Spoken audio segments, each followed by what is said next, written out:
The autumn rain hammered against the windows of the Mystery Machine as it rolled through the fog-shrouded streets of Prosperity Heights, an old theater district that had seen better days. Inside, Scooby-Doo pressed his nose against the glass, his breath creating small circles of condensation. "Look at all those roll buildings," Scooby said, his tail wagging nervously. Daphne leaned forward from the back seat, her eyes gleaming with excitement. "According to my research, the Grandeur Theater was once the crown jewel of this district. It hosted the most elite performances in the state until it mysteriously shut down 30 years ago. Like, mysteriously?" Shaggy gulped, clutching a half-eaten sandwich. "Man, why can't we investigate mysteriously successful pizza parlors instead?" Velma adjusted her glasses, scrolling through her tablet. "What's interesting is the financial aspect. The theater's owner, Cornelius Goldsworth, was rumored to have hidden his fortune somewhere in the building before he disappeared. We're talking about millions of dollars in cash, bonds, and rare collectibles." Fred navigated a sharp turn, his eyes focused on the road. "The current owner, Ms. Delacroix, contacted us because strange things have been happening. Mysterious figures, unexplained sounds, and now our investors are pulling out. If she can't secure funding soon, the theater will be demolished next month." "That's terrible," Daphne exclaimed. "But here's what I do not understand. Why would someone hide their fortune instead of putting it in a bank where it would earn interest?" "That's basic financial planning." "Excellent question, Daphne," Velma replied. "In the 1990s, Goldsworth didn't trust banks after several local ones failed. But hiding cash meant it couldn't grow through investments or compound interest. If he'd invested wisely, that fortune could be worth 10 times more today." Lightning flashed, illuminating the imposing facade of the Grandeur Theater ahead. Its once magnificent marquee hung crooked, letters missing like teeth in an old smile. The buildings seemed to loom over them, its dark windows like hollow eyes. "Zoinks!" Shaggy yelped as a shadow moved across one of the upper windows. "Like, did you guys see that?" Scooby whimpered, diving into Shaggy's arms. "Roast!" As they pulled up to the entrance, a blood-curdling scream echoed from within the theater, followed by an eerie, mechanical laugh that sent chills down their spines. The smell of old velvet, dust, and something else, something like burnt money, wafted through the air. The mystery had begun, and with it, lessons about wealth, investment, and the true value of financial wisdom were about to unfold. The interior of the Grandeur Theater was a monument to faded glory. Crystal chandeliers, dulled by decades of dust, hung from ornate ceilings where cherubs and muses had been painted in better times. Red velvet seats, torn and moth-eaten, stretched in rows toward a stage shrouded in heavy curtains. The smell of mildew mixed with old wood and forgotten dreams. "Wow," Daphne breathed, running her hand along the brass railing of the main aisle. "This place must have been stunning in its heyday. Just imagine the investment it took to build something like this." Miss Delacroix emerged from the shadows. An elegant woman in her 50s with silver-streaked hair, pulled back in a tight bun.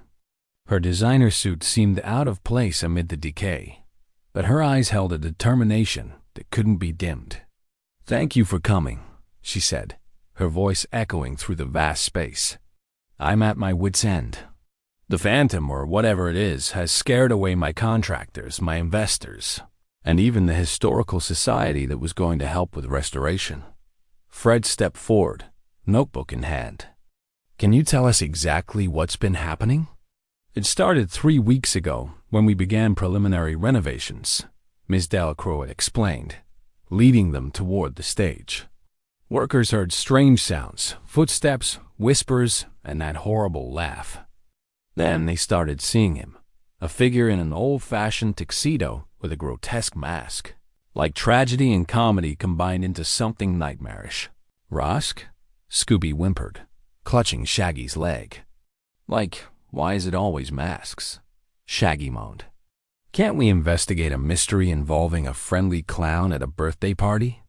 Velma was already examining the floor with her flashlight, her analytical mind processing every detail. "Miss Delacroix, what can you tell us about the financial situation? I understand there's some urgency." The woman's shoulders sagged. "I've invested everything I have into this project. My savings, my retirement fund, even took out loans.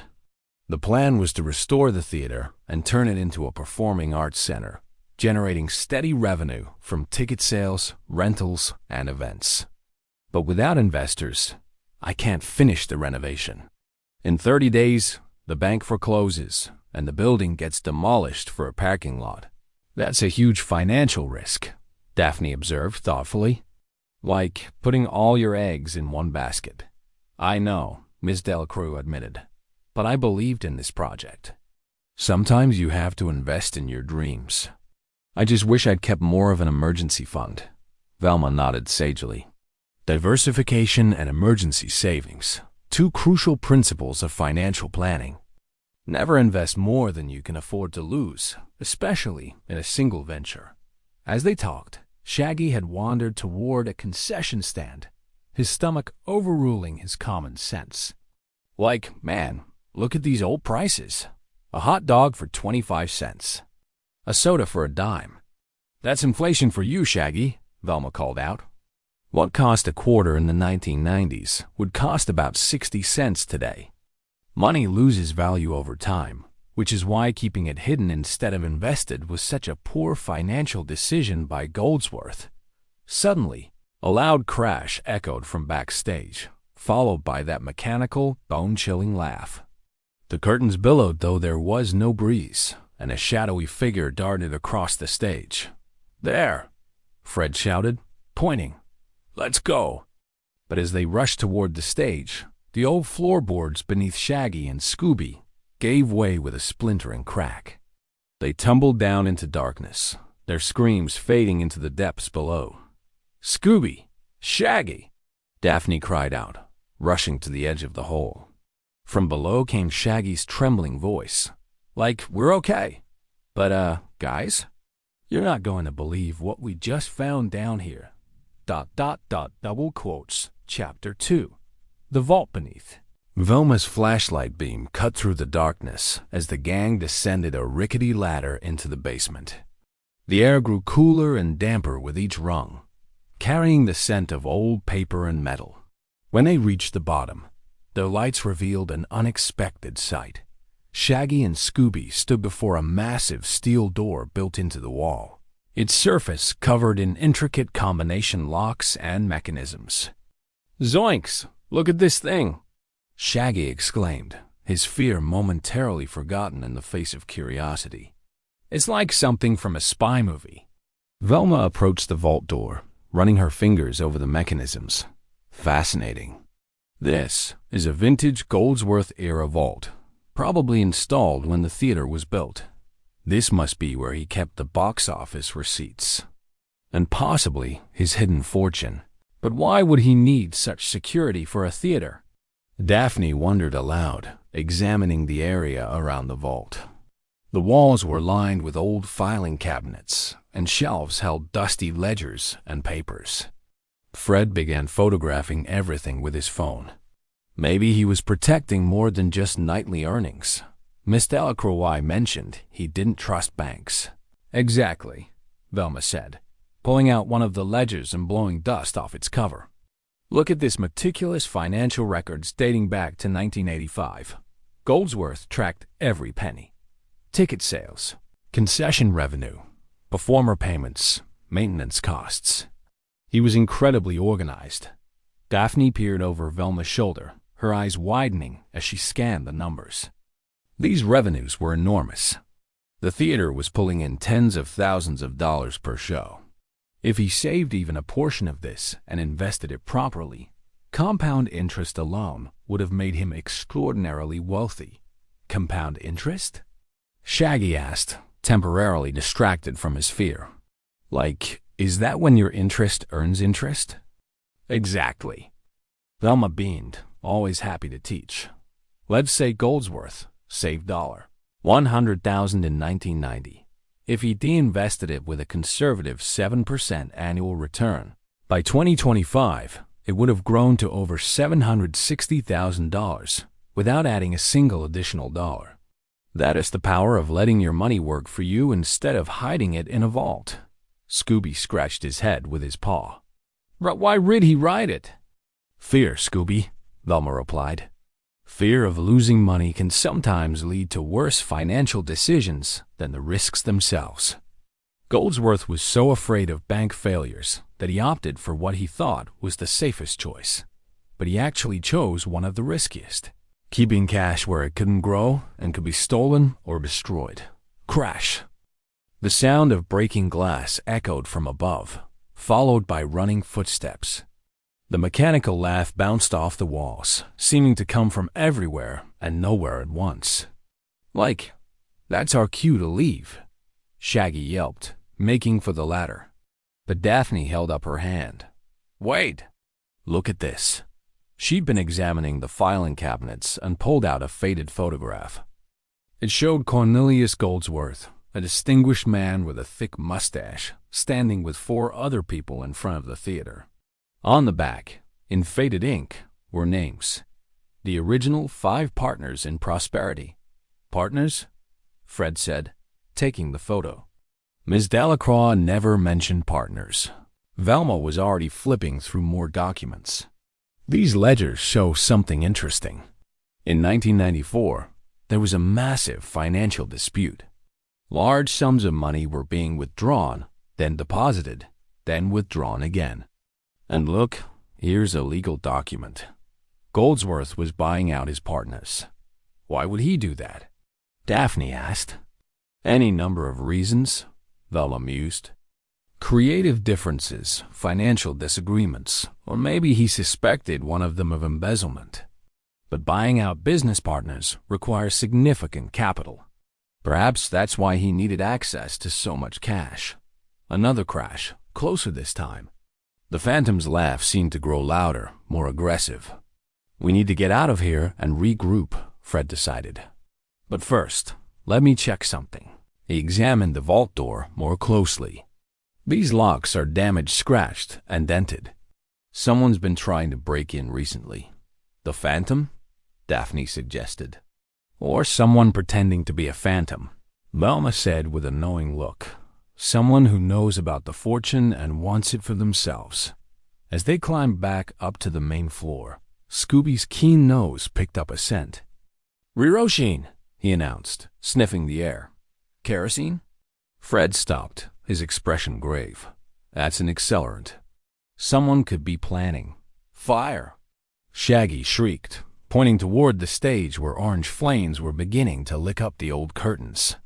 The gang ran toward the exits, but the Phantom appeared at the top of the stairs, backlit by flames, its distorted mask grinning hideously. In its hands, it held what looked like stacks of old bills. The fortune belongs to the theater. The Phantom's voice boomed, distorted and mechanical. And it will die with the theater. The creature threw the money into the flames, and as the bills caught fire, the gang could only watch in horror as potential history and millions of dollars went up in smoke. Or did it? The fire department arrived within minutes, extinguishing the flames before serious structural damage occurred. As firefighters packed up their equipment, Fred gathered the gang in the mystery machine, which they'd moved to a safe distance down the street.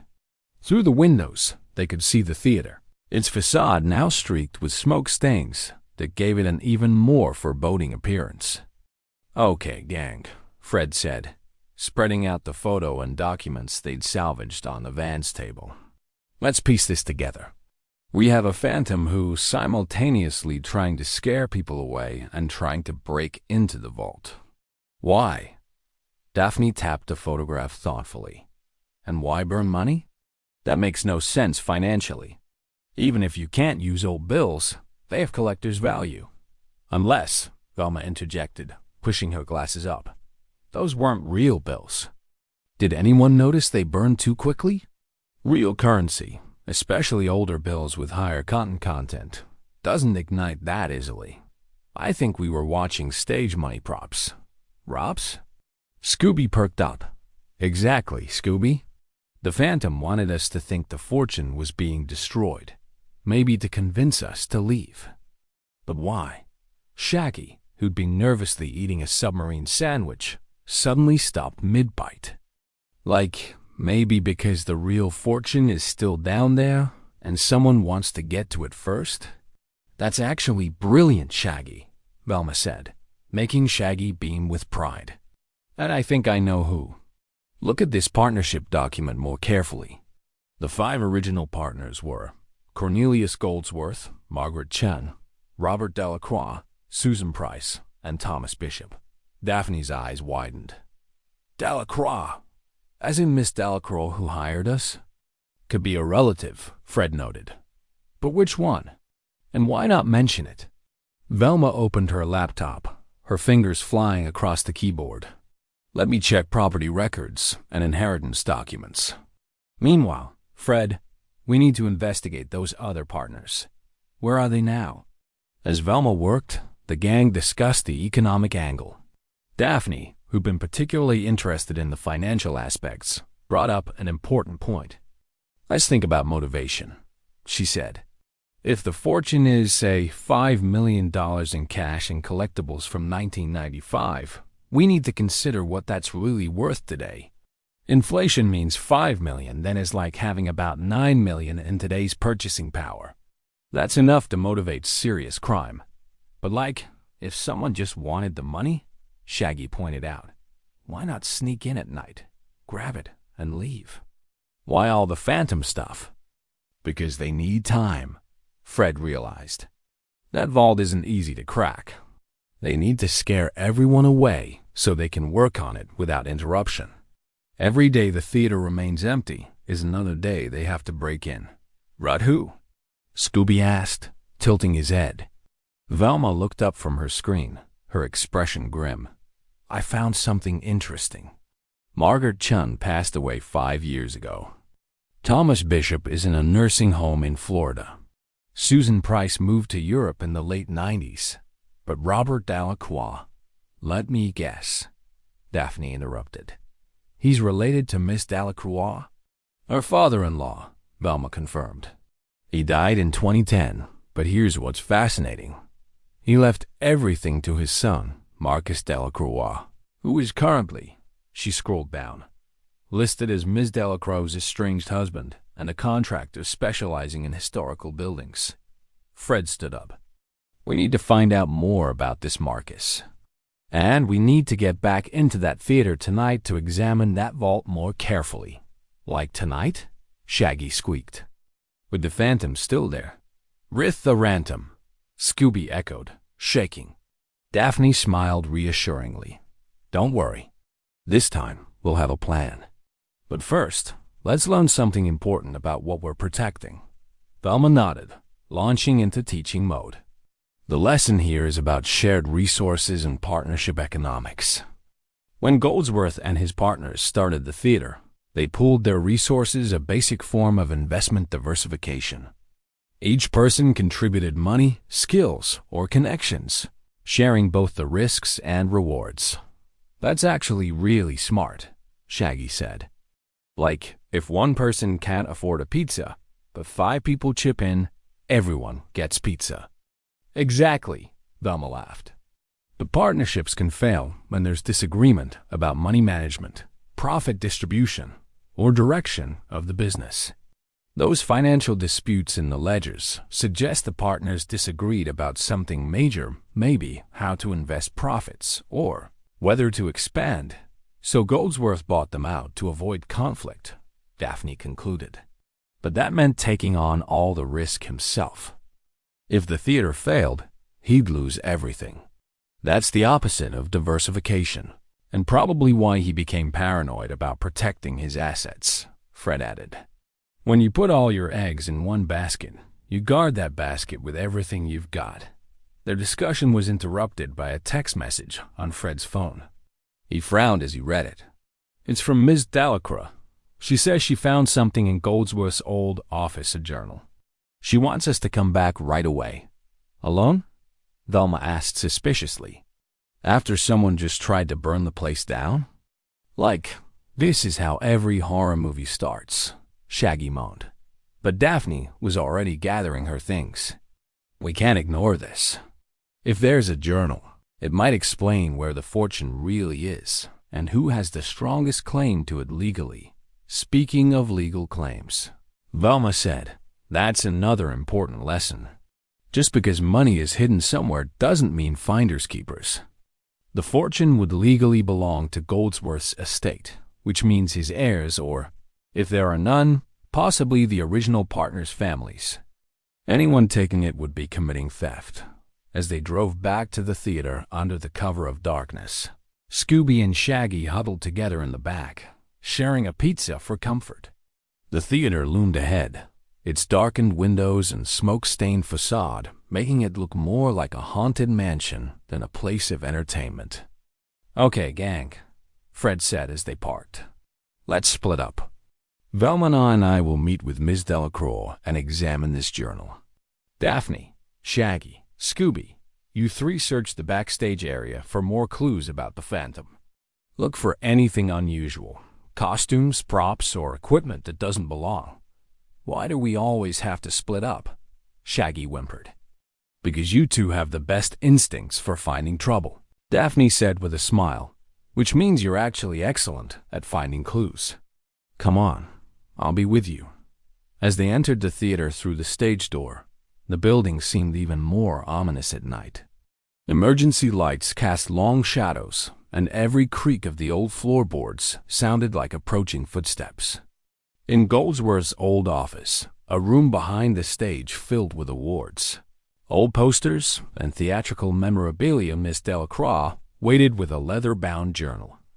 But as Fred and Velma entered, Velma's sharp eyes noticed something. The woman's hands were shaking, and there was fresh mud on her designer shoes. Meanwhile, Daphne, Shaggy, and Scooby explored the costume room backstage. Racks of old clothing, from Shakespearean doublets to 1920s flapper dresses, created a maze of fabric and shadows. Like, why are costume rooms always so creepy? Shaggy whispered, jumping at his own reflection in a full-length mirror.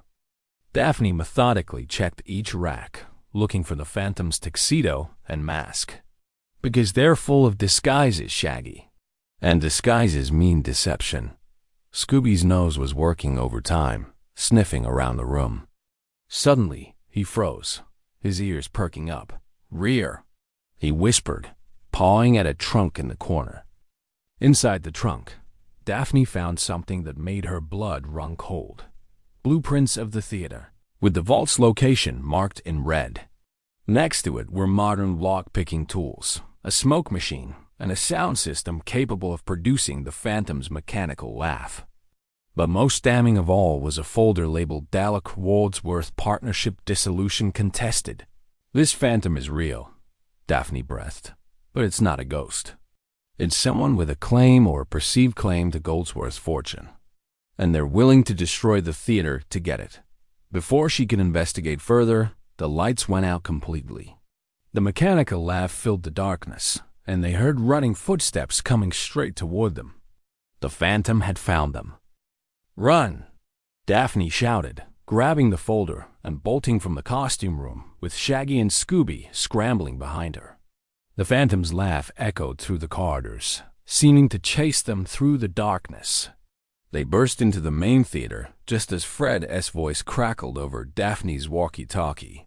The journal is a fake. Get out. It's a trap. But it was too late. The theater's doors slammed shut with a heavy, final-sounding boom. Emergency lights flickered on, casting eerie red shadows across the rows of seats. On the stage, Miss Delacroix stood next to a figure in the Phantom costume, but the Phantom was removing its mask to reveal the face beneath.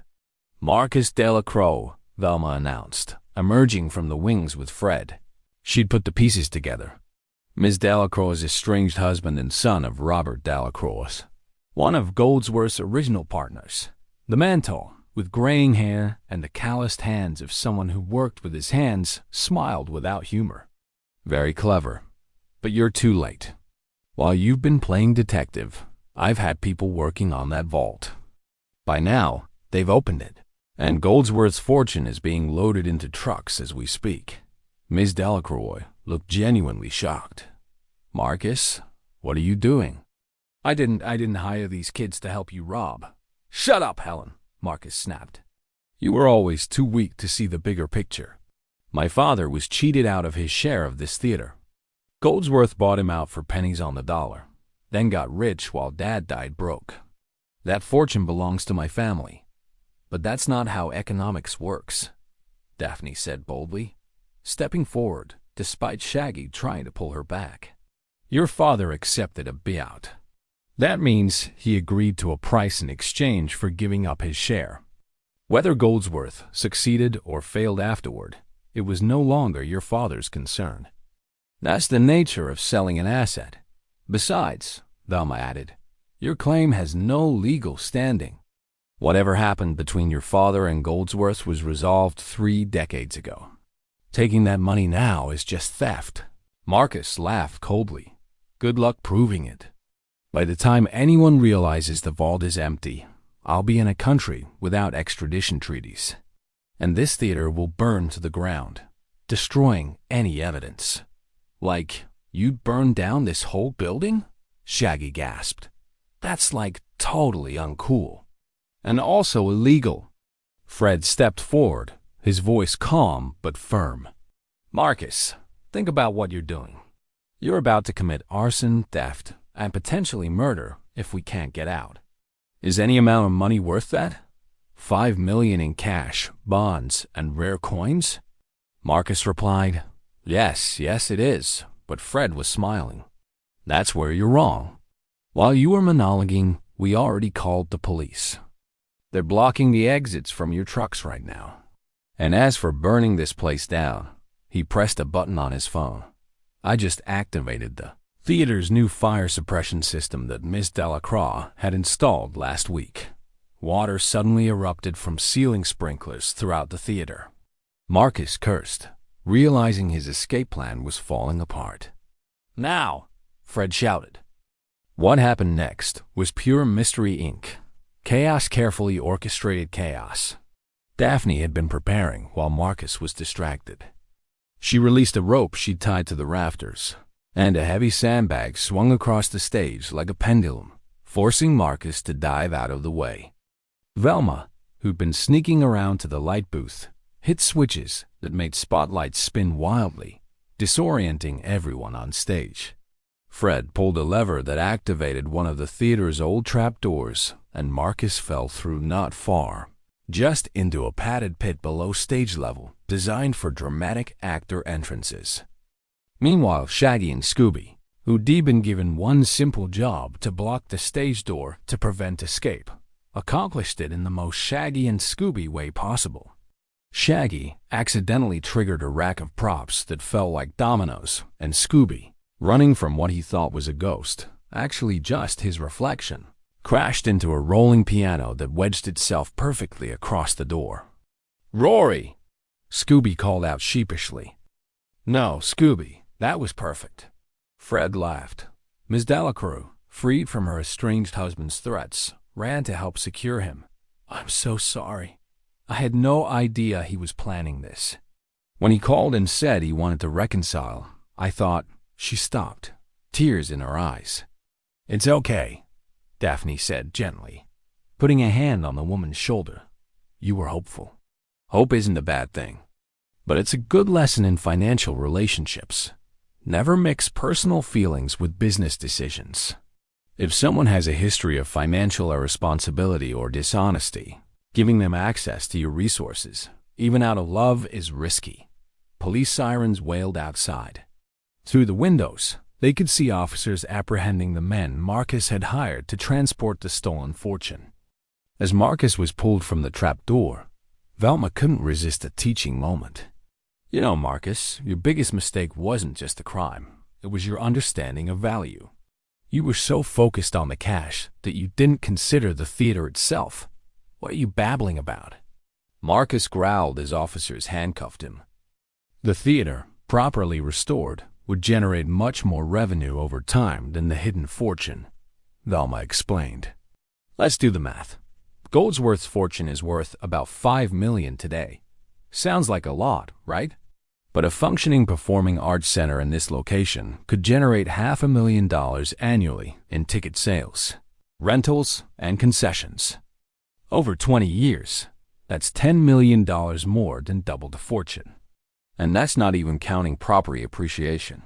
She's right, Miss Delacroix said, understanding dawning in her eyes. I was so worried about the immediate financial crisis that I didn't fully appreciate the long-term value of what I was trying to build. Exactly, Daphne added. This is a crucial lesson in investment thinking. Sometimes the greatest wealth isn't in what is buried, but in what can be built.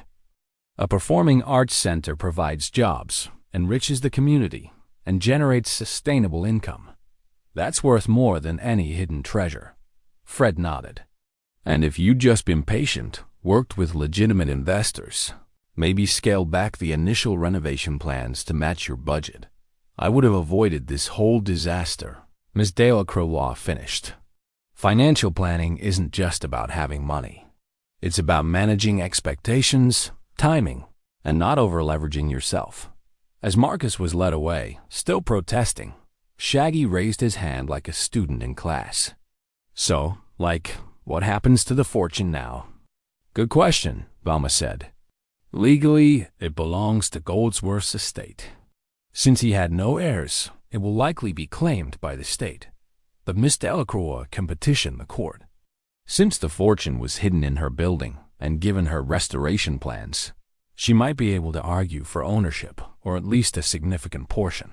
But even better, Miss Delacroix said with a new determination in her voice, this publicity will help attract real investors. A mystery, a hidden fortune, a dramatic rescue. This is a story that will draw people to the theater. That's marketing gold. Now you're thinking like a true entrepreneur, Daphne said with an approving smile. But Scooby, sniffing around the stage, suddenly froze and started digging at a loose floorboard. Rook!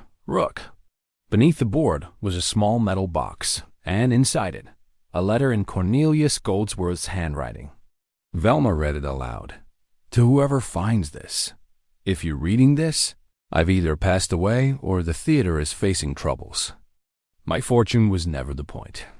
The theater itself is the treasure, the joy it brought, the dreams it fostered, the community it built. But I understand the bills must be paid and dreams need funding. Use what you find in the vault to restore this place, not for personal gain. Make it live again. That's the only wealth worth having. A moment of respectful silence followed. Even the police officers stopped to listen. Wow, Shaggy said softly. That's actually really beautiful. And really wise, Velma added. Goldsworth understood something that many people forget.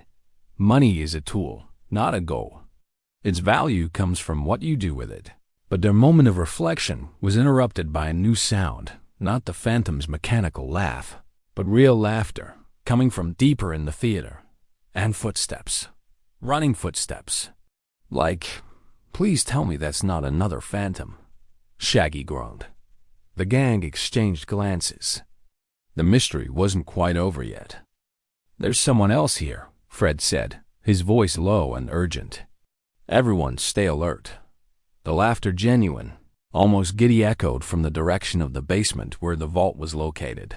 Velma's eyes narrowed behind her glasses. Of course, Marcus wasn't working alone, and I don't just mean those hired hands outside.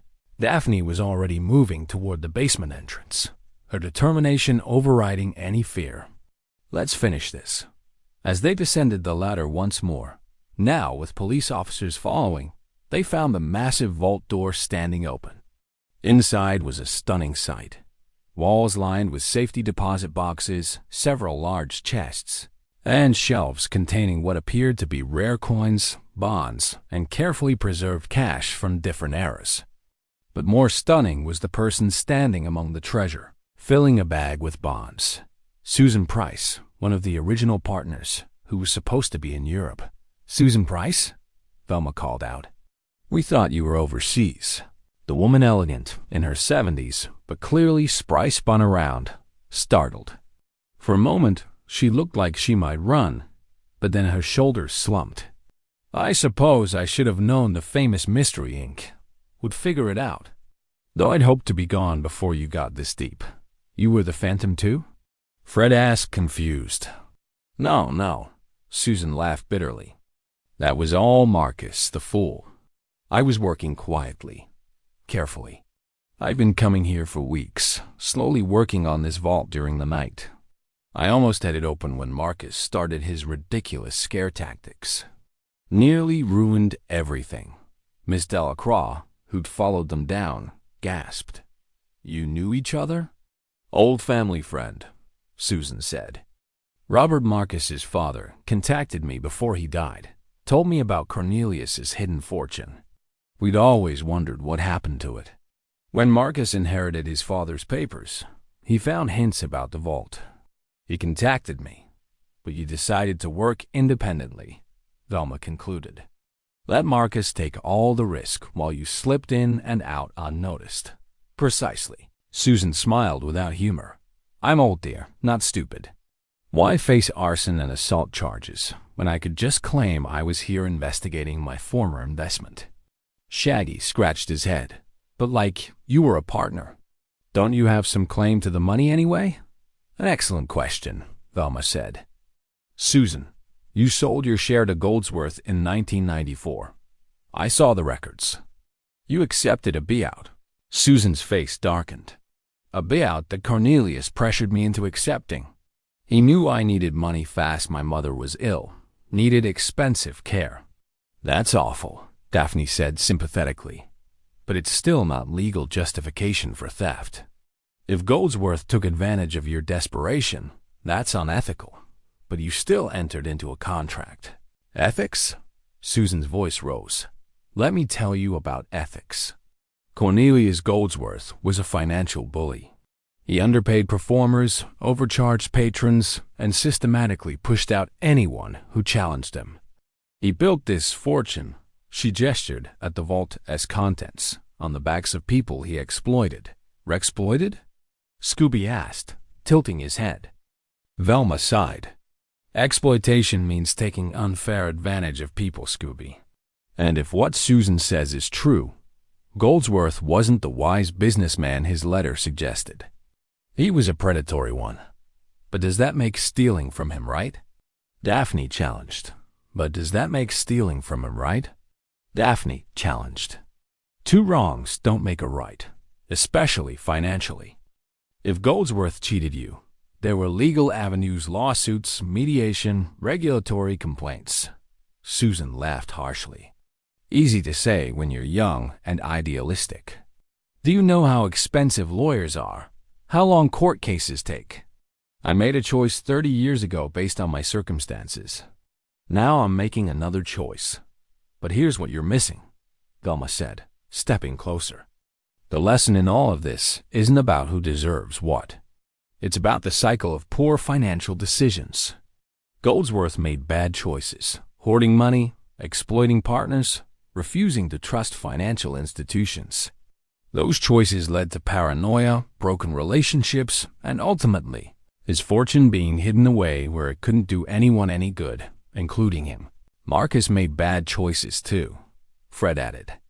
Instead of building his own wealth legitimately, he focused on what he thought he was owed, spending resources on an elaborate criminal scheme that's now destroyed his life. And you're making the same mistake, Daphne said gently but firmly to Susan. Instead of using your experience and knowledge to build something new, you're stealing from the past. You're risking your freedom, your reputation, and your legacy for money that won't actually solve your problems.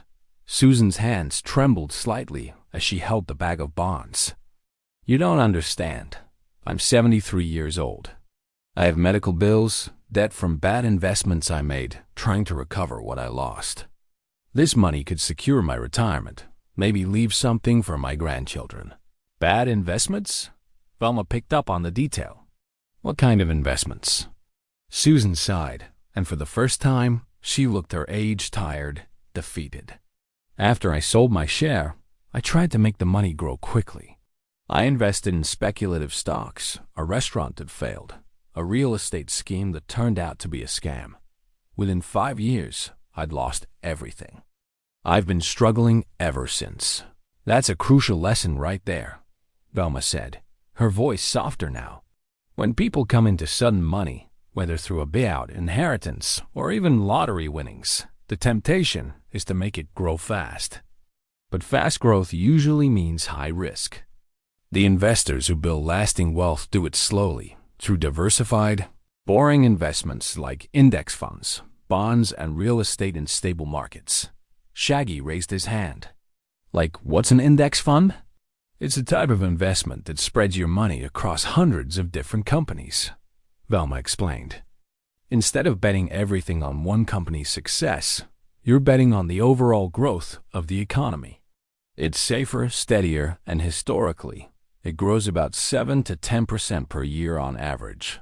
If you put that $50,000 into a simple index fund in 1994, Daphne calculated quickly on her phone, it would be worth approximately $380,000 today, even without adding another penny. That's not the $200,000 you think you were owed, but it would have grown to far more than that amount through compound interest. Susan stared at them, the reality sinking in. I didn't know. I thought I had to be clever to make sophisticated investments. That's a common misconception, Velma said. The wealthy often stay wealthy not through clever schemes, but through patient, consistent, boring financial habits, spending less than they earn, investing the difference, avoiding debt, and letting time do the work. A police officer stepped forward to take Susan into custody, but she held up a hand.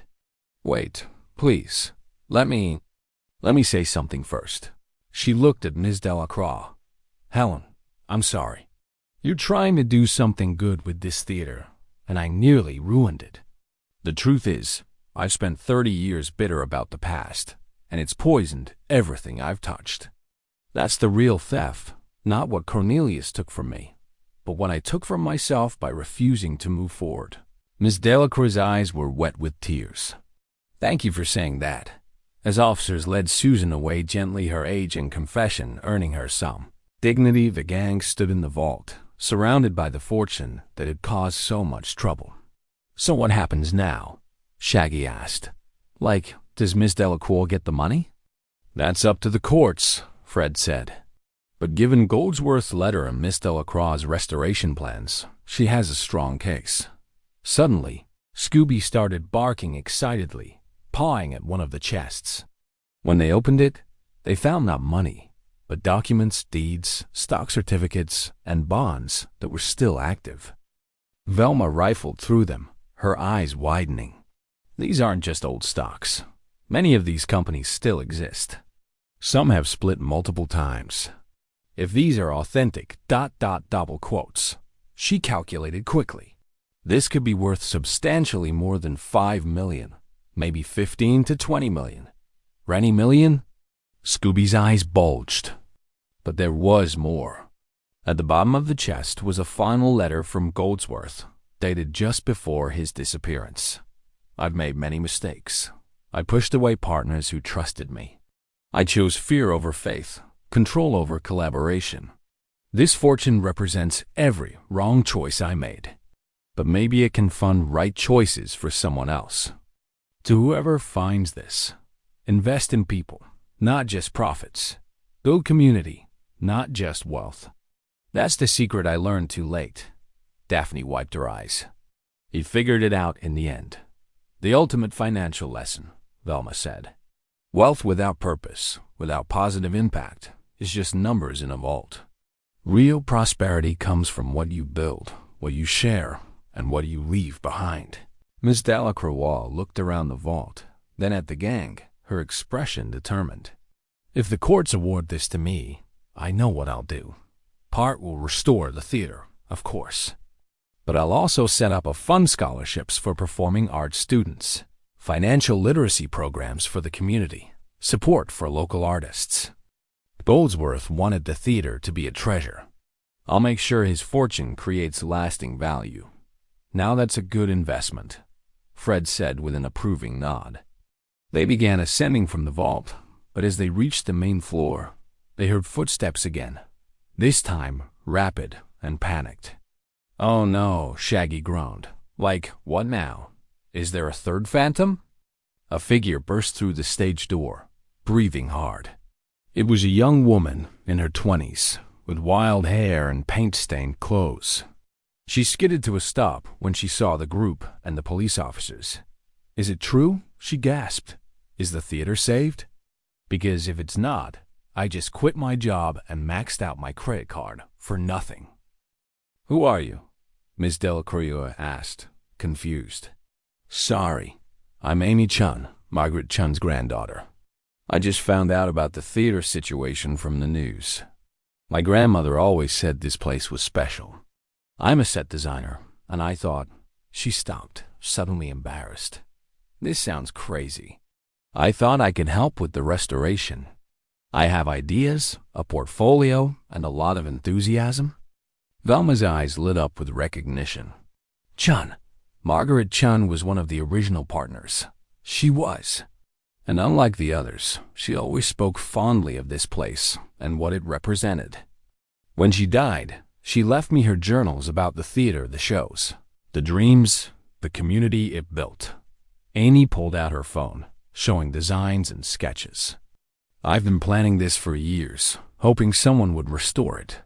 I know I should have reached out properly, but when I saw the news about the fire and the phantom, I was afraid I'd lose my chance." Miss Delacroix looked at the young woman's designs, and a smile spread across her face. "These are brilliant. The mix of classic and modern, the community spaces, the flexible staging." She looked up. "How would you feel about being the theater's first official employee?" "Serious?" Amy's face lit up like a spotlight. "But I quit my job. I have debt." "This is a huge risk." "Calculated risk," Daphne corrected with a smile. "You have skills, passion, and a plan. That's not reckless.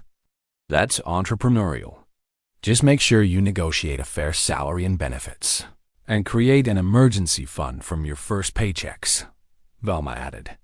3 to 6 months of expenses saved before you make any major purchases. That way, if something goes wrong, you have a buffer. Emergency fund, right?"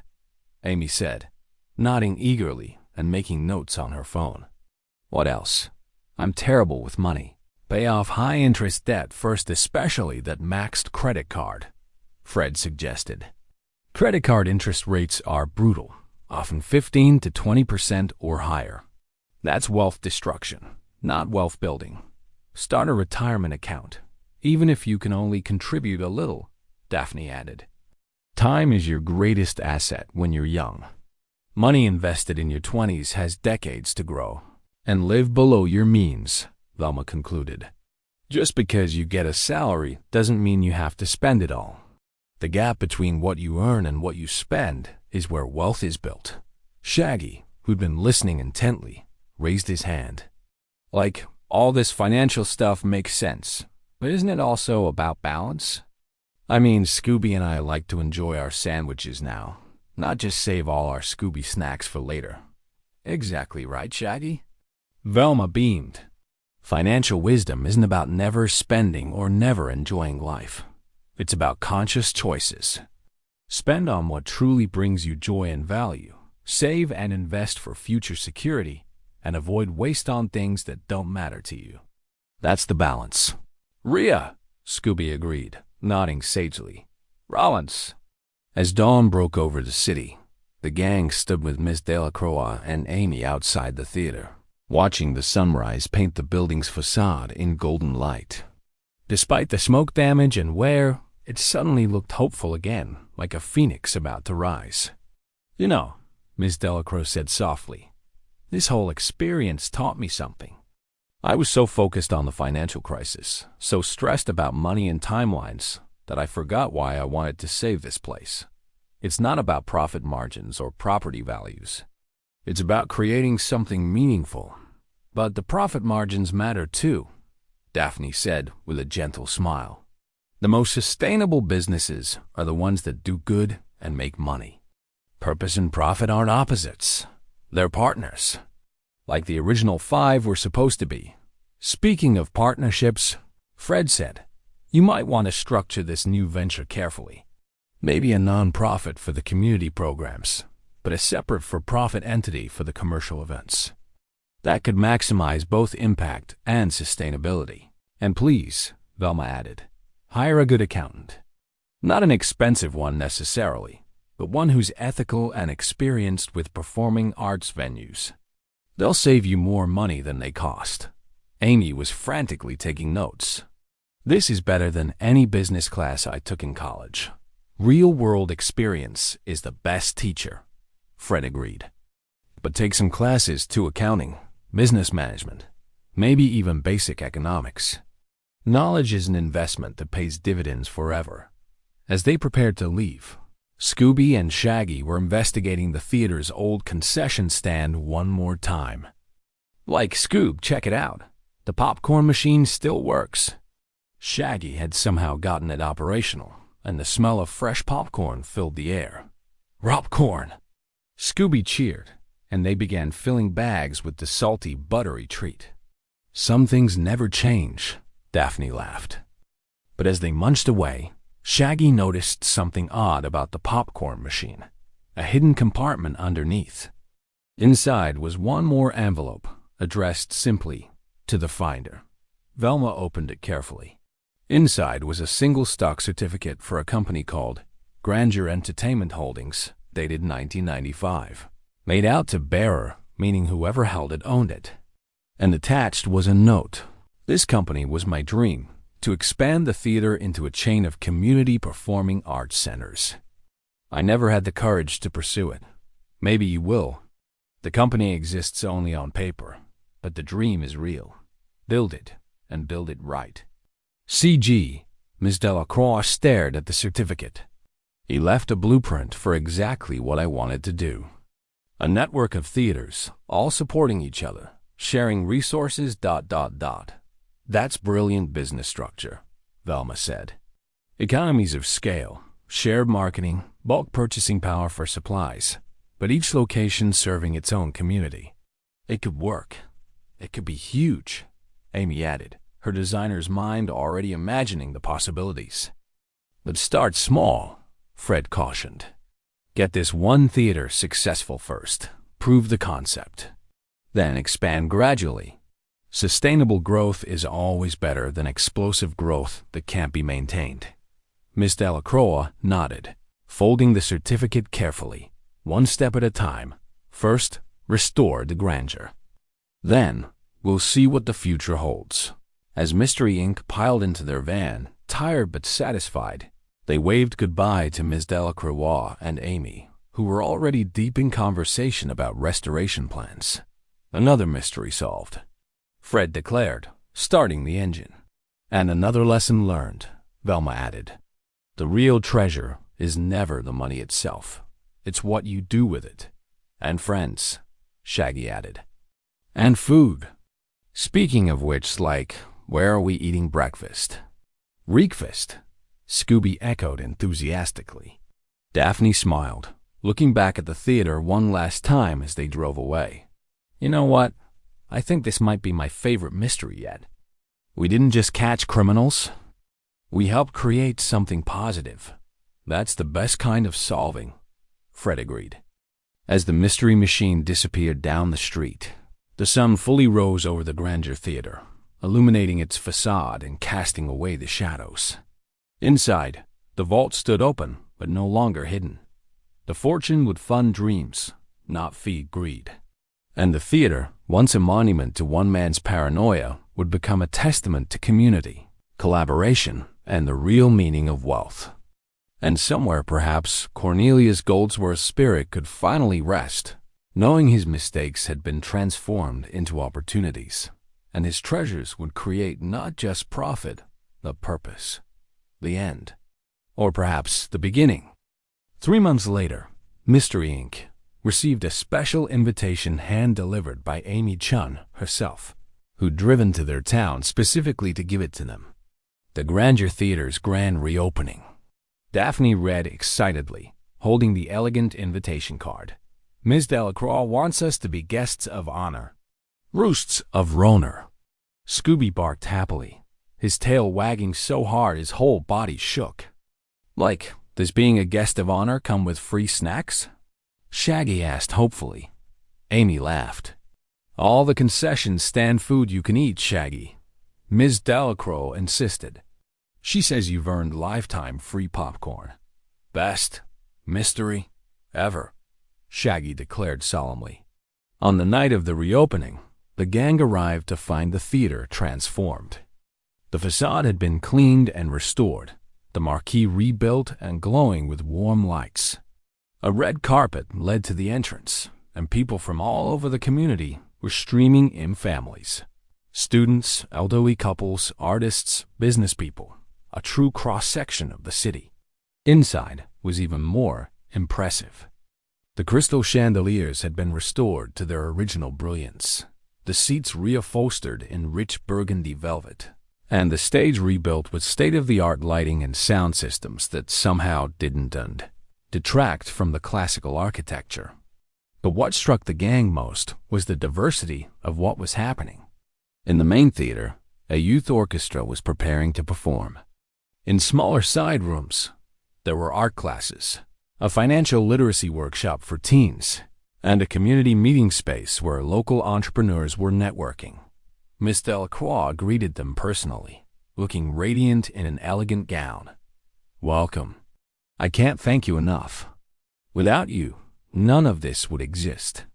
It looks amazing, Fred said, genuinely impressed. How did you manage all this in just 3 months? Very careful financial planning, she replied with a knowing smile. After we secured the fortune, the court ruled in favor of the theater's restoration. As Goldsworth's letter indicated, I didn't rush to spend it all. I created a detailed budget, hired consultants, got multiple bids for every job. And most importantly, I kept a substantial emergency fund. Smart. Velma approved. What percentage did you reserve? 20% of the total, Miss Delacroix answered. About $4 million in a high-yield savings account, untouched. The rest was divided. $6 million for renovations, $3 million for an endowment fund whose interest will support operations, and the remaining funds for initial programming and marketing. An endowment fund. Daphne clapped her hands. That's brilliant. It provides sustainable income without depleting the principal. Exactly. We calculated that the interest from $3 million roughly $120,000 to $150,000 annually, combined with ticket sales and rentals, will make us self-sustaining within 2 years. After that, we'll be profitable. Amy joined them, practically bouncing with excitement. And we're already getting booking requests for months ahead. Corporate events, weddings, concerts, theater productions. Everyone wants to be part of the theater with the secret fortune story. That's excellent marketing, Fred noted. You turned a crisis into a brand. With some help from a certain group of mystery solvers, Miss Delacroix said warmly. The media loved the story teenagers solving a mystery, exposing criminals, saving a historical landmark, and teaching financial literacy lessons. The publicity has been invaluable. Velma adjusted her glasses thoughtfully. Speaking of financial literacy, I noticed you have a workshop happening right now. Tell us about that. Miss Delacroix's eyes lit up. That's perhaps what I'm most proud of. We partner with local banks, credit unions, and financial advisors to offer free financial education programs. We teach everything from basic budgeting to investment strategies, specifically targeting underserved communities who often don't have access to this knowledge. Knowledge is wealth, Velma quoted approvingly. Exactly, and we make it fun. We use theater techniques, storytelling, role-playing, interactive games. People learn about compound interest by calculating how a fictional character's savings grow. They learn about debt by playing out scenarios. It's engaging and memorable. That's genius, Daphne said. Financial education doesn't have to be boring lectures. A young teenager approached shyly, holding a program. "Excuse me, are you Mystery Inc.? The ones who saved the theater?" "That's us," Fred said with a friendly smile. "I just wanted to say thank you. I'm in the youth orchestra," she gestured toward the stage.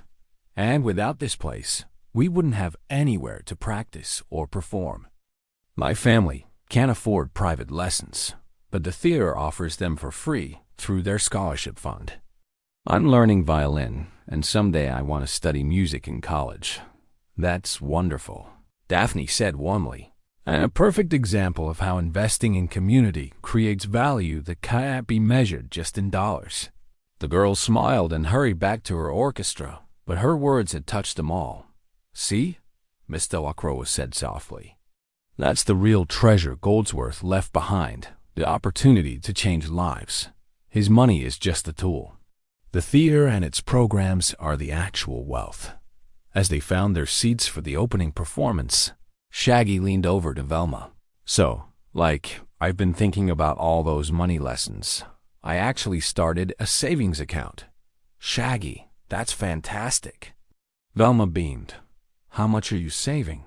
"Well, I figured out that I spend about $50 a week on snacks. So I decided to cut back to $40 and save the other 10. That's $520 a year. And if I invested ... He pulled out his phone, showing a compound interest calculator app. "In 30 years at 7% return, it'll be worth over $50,000. Shaggy, I'm so proud of you." Velma hugged him. "That's exactly right. Small, consistent savings over time create substantial wealth. You've learned the most important lesson." "Rhea," Scooby added, then pulled out his own phone. "Rook, we have ravings too." Scooby showed them a dog treat savings jar on his phone app, a special account where he was depositing Scooby snack credits to save up for a really big Scooby snack later. "Scooby's learning delayed gratification," Daphne laughed. "The ability to save today for bigger rewards tomorrow. That's a cornerstone of financial success." The lights dimmed, and the curtain rose on the orchestra's performance. As beautiful music filled the restored theater, the gang sat back, content. But during intermission, they were approached by a distinguished-looking older man in a wheelchair, Thomas Bishop, the last surviving original partner, whom they thought was unreachable in his Florida nursing home. "I had to come," he said, his voice weak but determined. "When I heard what happened, what you kids did, I had to see it for myself." "Mr. Bishop," Miss Delacroix said, rushing over. "I tried to contact you. I know. I'm old and stubborn." He smiled. "But I wanted to give you something." He handed her an envelope. "These are my original shares of the theater partnership, signed over to you. I never sold them to Cornelius. I just walked away when the fighting got too bad. But they're legally still valid." Ms. Delacroix opened the envelope with shaking hands. "Mr. Bishop, this is incredibly generous. These shares could be worth more than I need at my age," he interrupted. "Use them to secure the theater's future. Maybe establish a perpetual trust so it can never be sold or demolished. That's what it should have been from the start. Not owned by one person, but held in trust for the community. A trust structure." Velma exclaimed. "That's brilliant. It removes personal profit motivation and ensures the theater serves its mission in perpetuity." "Exactly." Thomas smiled at her. "You're a sharp one. Cornelius was sharp too, but he was smart about the wrong things. He knew how to make money, but not how to make meaning. In the end, what does it matter how much you accumulate if it just sits in a vault? What matters is impact," Daphne said thoughtfully. "The lives touched, the opportunities created, the joy spread. And that," Thomas said, gesturing around the theater, "is worth more than all of Goldsworth's fortune combined. This is prosperity, not the money, but what it built." After the performance ended to thunderous applause, the gang gathered on stage for a photo with Ms. Delacroix, Amy, and the young musicians. But before they could leave, Velma asked if she could address the audience. I promise to be brief, she said, stepping to the microphone. This mystery taught us many lessons, but I want to share the most important ones with all of you, especially the young people here tonight. The audience settled, attentive. First, money is a tool, not a goal. Goldsworth made the mistake of hoarding wealth instead of using it. Don't work just to accumulate. Work to create value and impact. Second, invest in yourself. Education, skills, health, these are investments that pay returns throughout your life. Amy here quit her job to pursue her passion, but she did it with skills and a plan. That's smart risk-taking. Third, start saving early and consistently. Shaggy and Scooby have started saving just $10 a week each. It seems small, but over decades, it becomes substantial. Time is your greatest financial asset when you're young. Fourth, avoid debt, especially high-interest debt. Credit cards, payday loans, and other expensive borrowing can trap you in a cycle that's hard to escape. If you must borrow, understand the terms and have a repayment plan. Fifth, diversify. Never put all your eggs in one basket, whether that's a job, an investment, or a business venture. Spread your risk, and you'll be more resilient to life's uncertainties. Sixth, live below your means. The gap between what you earn and what you spend is where wealth is built. You don't have to be miserly, but be intentional about spending. Seventh, invest in community. The strongest financial safety net isn't just your personal savings, it's the relationships and community you build. People who help each other weather financial storms better than those who go it alone. And finally, remember that true prosperity isn't measured by your bank account. It's measured by your relationships, your health, your purpose, and the positive impact you have on the world. Money can support those things, but it can't replace them. The audience erupted in applause, and the gang noticed that many people, young and old, were taking notes or recording on their phones. As they finally made their way to the mystery machine hours later, stuffed with popcorn and theater snacks, Shaggy turned to the group. You know, like when we started this mystery, I thought it was just about finding hidden money. But it turned out to be about so much more. Like what, Shaggy? Daphne asked. Like what money really means, I guess. It's not just paper or numbers. It's like choices and opportunities and the stuff you can build or help with. That's pretty deep, man. That is deep, Shaggy. Fred agreed, impressed. Rhea. Very deep. Scooby nodded sagely. As they drove away from the brightly lit theater, Velma looked back one more time. You know what makes me happiest about this mystery? What? The others chorused. No one really lost. Marcus and Susan are facing consequences, yes, but they're getting therapy and education in prison. They have a chance to change. Miss Delacroix got her theater and learned sustainable business practices. Amy found her dream job. The community gained a cultural center. And Goldsworth's fortune is creating the legacy he hoped for at the end. Everyone got what they needed, even if it wasn't exactly what they thought they wanted. That's the best kind of ending, Daphne agreed. Speaking of endings, Fred said with a grin, anyone up for solving another mystery? I just got a call about a haunted bank where money keeps disappearing from the vaults, double quotes.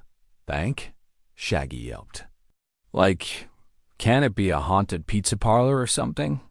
Ray. Scooby shook his head vigorously. But even as they protested, they were already turning the van toward their next adventure, ready to solve another mystery and learn another lesson.